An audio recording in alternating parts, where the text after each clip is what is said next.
Hey everyone, Kavan here.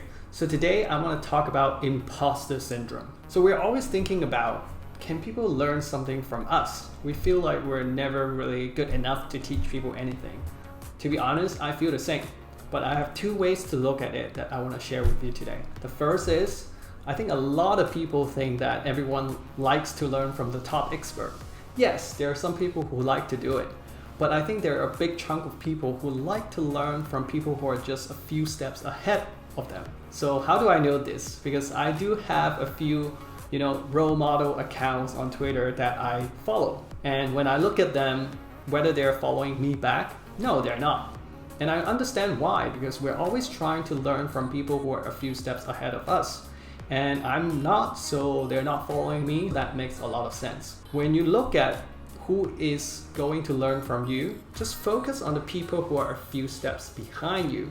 These are the people that matters the most. The top expert or whoever, they don't need to learn from you, and that's okay. You cannot teach everyone everything. And the way I position myself is that I'm pretty explicit that I'm still learning. If we put it this way, if they get value, they will stay. If they don't get value, they can bounce or leave, and that's okay. The number 2 point is, we have to find ways to engineer our confidence.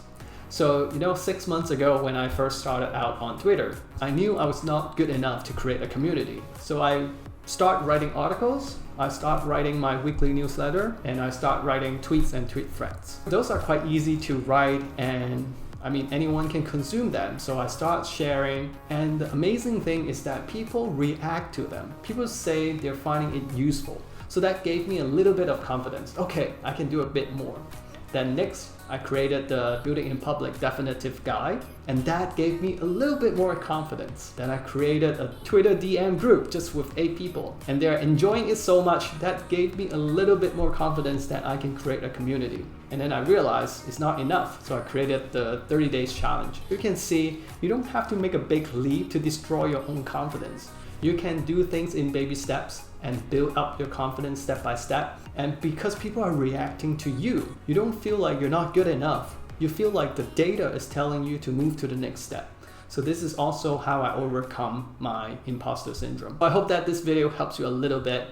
Just like how I'm doing video right now, I am scared to shit, but I'm still doing it anyway, because we have to keep putting ourselves out there. That's how we overcome fear. So I hope that you can do the same.